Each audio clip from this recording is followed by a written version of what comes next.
வழங்கப்படுகிறது.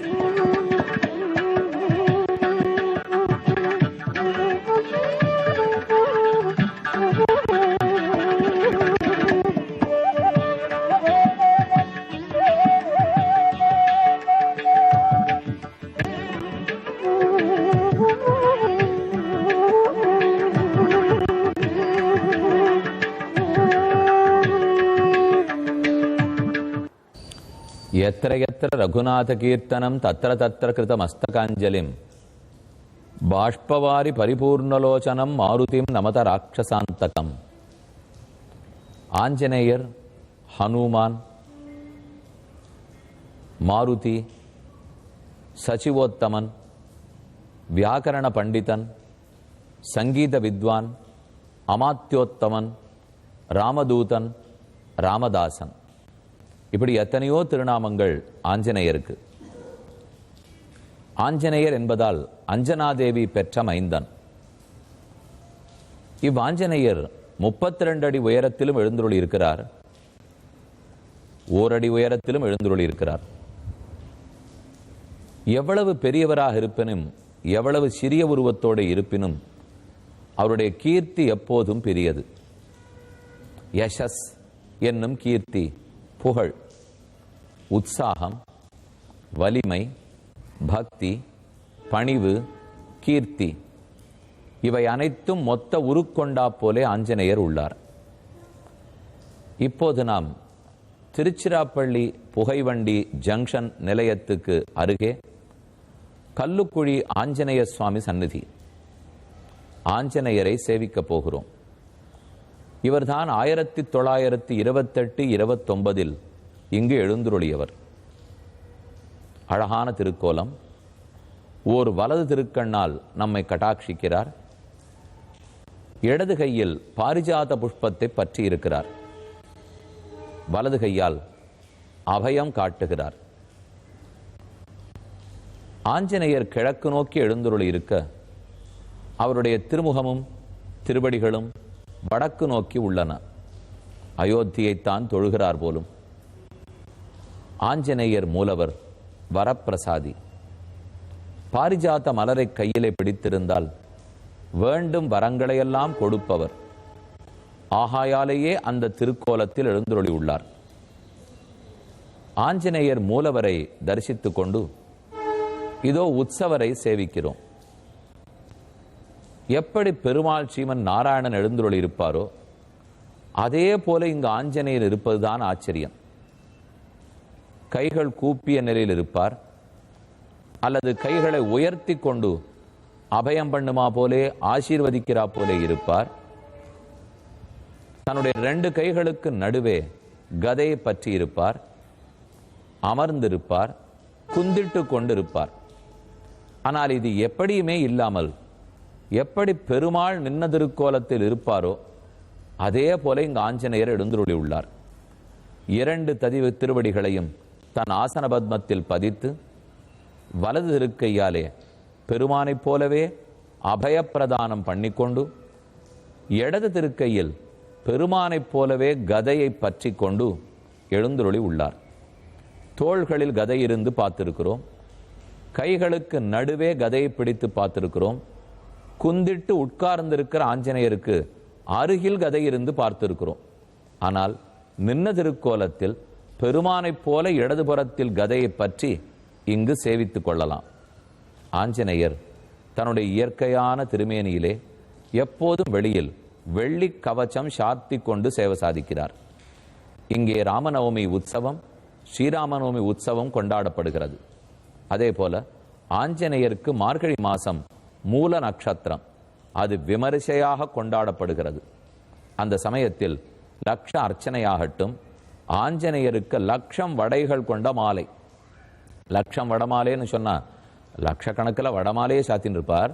ஆனால் ஒரு மாலையிலேயே 1,00,000 வடைகள். இதோ சித்திர ரூபத்தில் சேவித்துக் கொள்ளுகிறோம். 1,00,000 வடைகள் கூடிய மாலை. சிறு ஆஞ்சநேயர், ஆனால் அனைத்தையும் தானே பொருத்தி கொண்டு சேவை சாதிக்கிறார். வடை உளுந்தில் செய்யப்படுகிறது. அதே போல ஜாங்கிரி ஜிலேபியும் உளுந்தில் தானே பண்ணுகிறோம். ஆகையால் இந்த ஆஞ்சநேயருக்கு இனிப்பும் பிடிக்கும். வடை என்பது உப்பு காரப்பண்டம். ஆனால் ஜாங்கிரி ஜிலேபி இனிப்பு பண்டம். அதே உளுந்தை அழகான ஒரு வெள்ளப்பாகில் அமைத்து தோய்த்தால் தானே ஜிலேபி. 1000 ஜிலேபிகள் கொண்ட மாலை அதையும் ஆஞ்சநேய சுவாமி சாதித்துக் கொள்ளுகிறார். ரொம்ப ஆச்சரியமான திருக்கோவில். வரப்பிரசாதியான ஆஞ்சநேயர் சின்ன உருவத்தில் இருந்தாலும் அனைவருக்கும் வேண்டியதை கொடுக்கும் மகான் திருக்கோலத்தில் எழுந்தருளி உள்ளார். இன்று ஆஞ்சநேயரை சேவித்துக் கொள்ளும் பாக்கியம் பெற்றோம். அடியார்கள், இந்த திருச்சிராப்பள்ளியில் இருப்பவர்கள், சுற்றி இருப்பவர்கள், ஏன் வெளியூரில் இருப்பவர்கள் கூட கண்டிப்பாக கல்லுக்குழிக்கு வந்து ஒரு முறை இங்கிருக்கும் பக்த ஆஞ்சநேய சுவாமி அவரை சேவித்து அவருடைய அருள் பெற்று எல்லாரும் அனைத்து செல்வங்களும் பெற்று துன்பங்களெல்லாம் நீங்கி வாழ வேண்டும் என்று இவரிடத்தில் பிரார்த்தித்துக் கொள்ளுவோம். நாம் எவ்விடத்தில் இருந்தோம்? அயோத்தியா காண்டத்தில் 75வது சர்க்கத்தில் பரதன் சூடுரைத்துக் கொண்டிருக்கிறான். வரிசையாக நான் இப்படி இருந்தால் என்னுடைய அனுமதியின் பேரில் ராமன் காட்டுக்கு போயிருந்தால் எனக்கு இன்னென்ன பாபம் வரட்டும்னு சொல்லி கொண்டு வந்தான். அதில் இன்னும் சில மீதம் இருக்கின்றன. அதை சொல்லிவிட்டு அடுத்த சர்க்கத்துக்கு போவோம். ரிதுஷ்ணாதாம் சதீம் பாரியாம் ரிதுகால அனுரோதினீம் அதிவர்த்தேத துஷ்டாத்மா யஸ்யார்யோ அனுமதே கதா. ருத்துமதியான ஒரு பத்னி அந்தந்த ருத்துவுக்கு தகுந்த செயல்களில் ஈடுபடும் போது, ருத்து ஸ்நான காலத்திற்கு பிற்பாடு ஈடுபடும் போது யார் ஒரு தன் பத்னியோட நேர்மையாக நடந்து கொள்ளவில்லையோ அந்த பாபம் நமக்கு வரட்டும். விப்ரலுப்த பிரஜாதஸ்ய துஷ்கிருதம் பிராமணஸ்ய.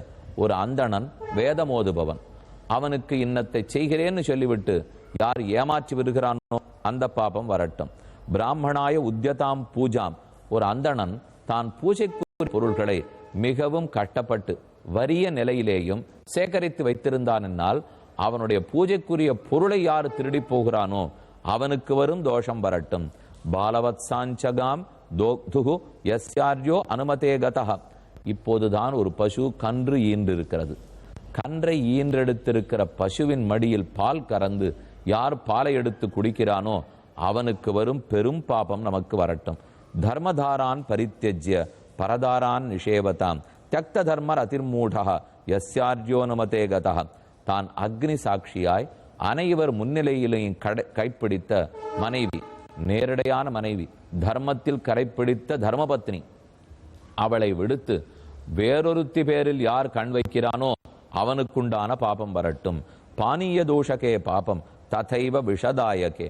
யார் ஒரு தன் ஊர்க்குளத்திலே அனைவரும் தண்ணீர் எடுக்கும் குளம் அதில் விஷத்தை கலக்கிறானோ அல்லது தண்ணீரே இல்லாமல் செய்கிறானோ அவனுக்குரிய பாபம் வரட்டும். திருஷார்த்தம் சதி பானியே விப்ரலம்பேன யோஜயன்னு. தங்கிட்ட தண்ணீர் இருக்கும்போது தாகம்னு வேண்டி வருகிற ஒருத்தனுக்கு தண்ணீர் இல்லை, தீர்ந்து விட்டது என்று யார் கூறுகிறானோ அவனுக்கு வரும் பாபம் வரட்டும். பக்தியா விவதமானேஷு மார்க்கமாசிரித்ய பశ్చதா. இதோர் வக்கீல், இதோர் வக்கீல், இதோர் கட்சிக்காரர், இதோர் கட்சிக்காரர், ரெண்டு பேரும் நியாயமான விதத்தில் வாதாடி கொண்டு வரும்போது அந்த ரெண்டையும் நன்கு செவிமடித்து விட்டு எந்த ஒரு நீதிபதி பக்ஷபாதமாய் ஒருதலை பட்சமாக தீர்ப்பு வழங்கி விடுகிறாரோ அவனுக்கு வரும் பாபம் வரட்டும். ஏவமாஸ்வாசயன்னேவ துக்கார்த்தோ அனுபபாதா. மேலே பரதம் சோக சந்தப்தம் கௌசல்யா வாக்கியம் அப்ரவீத். மம துக்கமிதம் புத்திர பூயா சமுபஜாயத்தே. ஹே புத்திர பரத, உன்னுடைய பெருமை தெரிந்து கொண்டேன். இவ்வளவு வீரமாக பேசாதே, இவ்வளவு சூளுரைத்தல் தேவையில்லை. நான் ஏதோ தாய் என்கிற வாத்சல்யத்தால் மகனை இழந்துவிட்ட எரிச்சலால் பேசினேனே தவிர தவறாக எடுக்காதே. உன் பெருமை தெரிந்து கொண்டேன். இத்யுக்தா சாங்கமானிய பரதம் பிராத்திருவத்சலம். இப்படி கூறிய கௌசல்யை பரதனை எடுத்து தன் மடியில் அமர்த்தி கொண்டு உச்சி முகர்ந்து அவனை பெற்றதற்காக அவள் பெறவில்லை. ஆனால் இப்படி ஒரு மகனைத்தான் பெற்றோமே, இந்த மகனின் தாய்தான் தன் மகனையே இழக்க வைத்திருக்கிறாள். ஆனால் உண்மை புரிந்தவுடன் அனைத்தையும் மறந்தாள், பரதனை அணைத்தாள். பரிஷ்வஸ்வ மகாபாகும் ருரோத பிருஷதுக்கிதா லாலப்பியமானஸ்ய விசேதனஸ்ய பிரனஷ்ட புத்தே பதிதஸ்ய பூமௌ முகுர்முகுர் நிஸ்வசதஸ்ய தீர்க்கம் சாதஸ்ய சோகேன ஜகாம ராத்திரிஹி. ஒரு புறம் பரதனை விட்டு கொடுப்போமா, மற்றொரு புறம் ராமனை இழந்த துக்கத்தை போக்கிக் கொள்ளுவோமா? என்ன செய்வதுன்னு தெரியாமல் நீண்ட பெருமூச்சோடே இரவு பொழுது கழிந்தது. மெதுமெதுவே விடியத் தொடங்கிற்று. இது ஓர் புறம் கதை. கம்பராமாயணம் பார்க்க வேண்டாமா? இதுவரைக்கும் என்ன கதை பார்த்திருக்கிறோமோ அதன் கம்பராமாயணம். பள்ளிப்படை படலம், தூதர்கள் போய் பரதனுக்கு கேகே தேசத்தில் செய்தி உரைத்தார்கள். பரதனும் தன் தாத்தாவிடத்திலும் மாமனிடத்திலும் விடை பெற்று கொண்டு சேனையோடு புறப்பட்டான். எழுக சேனை என்று ஏவினன் எய்தினன் தொழுது கேகையர் கோமகன் சொல்லொடும் தழுவு நேரிடை தம்பியோடு ஏறினான். பொழுதும் நாளும் குறித்திலன் போயினான். வந்த வேகத்தில் சில நாட்கள் இருந்தவன் தூதர்கள் வந்து விட்டார்கள், நான் போய்விட்டு வருகிறேன் என்று பாட்டனாரிடத்திலே சொல்லி புறப்பட்டான். யானை சுற்றின, தேர் இறைத்து ஈண்டின, மானவேந்தர் குழுவினர் வாளுடை தானை சூழ்ந்தன, சங்கம் முரன்றன, மீனவேலையின் விம்மின பேரியே பேரி வாத்தியம் வாசிக்கப்பட்டது. ஆனைகள் பிளிரிக்கொண்டு புறப்பட்டன, தேர்களெல்லாம் கனைத்து புறப்பட்டது. வேந்தர் குழுவினர் வந்து வாழ்த்து கூறினார்கள். வாள்களோடு கூடின தானை பெரும் சேனை புறப்பட்டது. நாட்டின் அயோத்தியா தேசத்திலே நுழைகிறான் பரதன். நீண்ட இடைவெளிக்கு பிறகு வந்தா போலே தன் நாட்டு மக்களை இவ்வளவு நாள் பார்க்கவில்லை, பொலிவோடு வந்து நம்மை வரவேற்பார்கள் என்கிற எதிர்பார்ப்போடு வந்தான். ஆனால் நாடு அலங்கோலப்பட்டு கிடந்தது. ஏறு துறந்த வயல்களில் ஏர் உழவில்லை. இளமைந்தர் தோள் தார் துறந்தன, இளம் பெண்கள் ஆண்களுடைய தோள்களில் மாலை காணப்படவில்லை. தன் தலை நெல்லினும் நீர் துறந்தன, நெல் வயல்களிலெல்லாம் தண்ணீர் பாய்ச்சப்படவில்லை.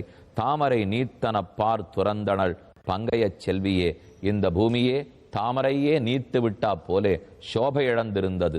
ஓதுகின்றன கிள்ளையும், பிள்ளைகளெல்லாம் பாடம் படிக்கவில்லை. ஓதியர் தூது சென்றில வந்தில தோழர்பால், தோழர்களிடத்தே தூதோ நட்போ காணப்படவில்லை. மோதுகின்றில பேரி, பெரும் தோல் கருவிகளெல்லாம் வாசிக்கப்படவில்லை.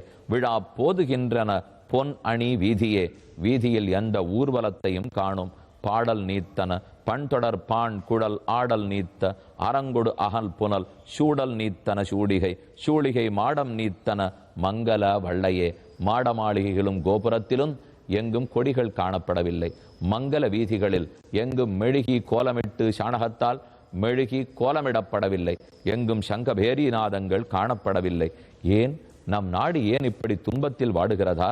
புலிவிழந்த நாட்டை கண்ட பரதன் என்ன நாட்டினை நோக்கி இடருழந்து ஒன்னும் உற்றது உணர்ந்திலன் உண்ணுவான் சென்று கேட்பதோர் தீங்குளதாம் என நின்று நெடுது உயிர்த்தானரோ. நின்று கொண்டு பெருமூச்செறிந்து ஏதோ நம் நாட்டில் குறை இருக்கிறது, என்னவன்னு போய் கேட்போம். தேரும் மாவும் களிரும் சிவிகையும் ஊரும் பண்டியும் ஊருணர் இன்மையால் யாருமின்றி எழில் இள வீதிகள் வாரி இன்றிய வாலுக ஆற்றிலே. ஏன் வீதிகளில் யாரும் காணவில்லை? பல்லக்குகளை காணோம், குதிரைகளை காணோம், ஆனைகளை காணோம், ஆடல் மாடல் எத்தையுமே காணோமே. ஏன்? அரண்மனையில் தந்தை வாழும் இடத்தை அடைந்தான், அங்கு காணவில்லை. அங்கிருந்து யாரோ ஒருத்தி வந்து பரத கைகை உன் தாய் அழைக்கிறாள் என்று கூற அங்கு சென்றான். ஆய காலையில் ஐயனை நாடி தன் தூய கையின் தொழல் உருவான் தனை கூயல் அன்னை குருகுதிர் ஈண்டு என வேய்கள் தோழி ஒருத்தி விளம்பினாள். பரதன் சென்றான், தாயை வணங்கினான். தாய் பரதனுடைய கேகய தேசத்தில் ஆரார் எப்படி இருக்கிறார்கள், சௌக்கியமா என்று கேட்கிறாள். கணவனை இழந்த கைகேயி, ராமனை இழந்த கைகேயி அதை பற்றி கேட்காமல் போய் வந்த இடத்தில் எல்லாரும் நலமா என்று விசாரிக்கிறாள். வந்து தாயை அடியின் வணங்கலும் சிந்த ஆறத் தழுவினல் தீதியிலர் எந்தை என்னையர் எங்கையர் என்றனள். அத்தமிழ் குணத்தாலும் அது ஆம். ஆனால் துளிக்கூட சந்தேகம் மாறாமல் சொல்ல வேண்டுமே, பதில் கூற வேண்டுமேங்கிறதுக்காக அங்கு எல்லாரும் நலந்தான் தாயே என்று இழுத்தான் பரதன். மேலே கேட்க துடிக்கிறான், ஏன் இங்கு நலமில்லை? 3 காதலால் முளறி தாழ் தொழ வேண்டினன் எய்தினன் உள்ளன் விம்முமால் ஆண்தகை நெடுமுடி அரசர் கோமகன் யாண்டையன். யாண்டையான் பணித்தீர், எங்கே தந்தையை காணவில்லை? நான் வந்தவுடன் ஓடோடி வந்து தன் மடியில் அமர்த்தி உச்சி முகர்ந்து பார்ப்பாரே, தந்தை எங்கே என்னான்? ஆனவன் உரை செய்ய அழிவில் சிந்தையாள் தானவர் வலிதவ நிமிர்ந்த தானயத்தேன் அமர் தெரியலான் தேவர் கைதொழ வானகம் எய்தினான் வருந்தல் நீ என்றாள். இதை கேட்டவுடன் இடி இடித்தா போலே விஷம் குடித்தா போலே இவன் நடுங்கும்படிக்கு கைகை கூறுகிறாள். அனைத்து வானவர்களும் கை கூப்பும்படிக்கு உன் தந்தை வானகத்தை ஏகினான், வருத்தப்படாதே பரதா என்று கூற, இது வருத்தப்படத்தகாத செய்தியா? ஹோவென்று விம்மி கீழே விழுந்தான். வாய் ஒளி மழுங்க தன் மலர்ந்த தாமரை ஆய் மலர் நயனங்கள் அருவி சோறு தர தீயரி செவியில் வைத்தனைய தீய சொல் நீ அல்லது உரை செய்ய நினைப்பரோ? இந்த தீய சொல்லை உன்னை தவிர யாரும் பேச மாட்டிருக்கார்கள் தாயே, இதையா இப்படி கூறுவாய் என்று அழுது அலத்தினான். ஆனால் திகைத்திருந்த பரதன் மேலும் அழிந்தே போகும்படிக்கு அடுத்த வார்த்தை கைகேயி குரலுற்றாள். என்ன கூறினாள்னு பார்ப்போம். தற்போதைக்கு திருச்சி ஜங்ஷனுக்கு அருகிலே உள்ள கல்லுக்குழி ஆஞ்சநேயர் சன்னிதானத்தில் விடைபெற்று கொண்டு அடுத்த திருக்கோயிலை நாடுவோம்.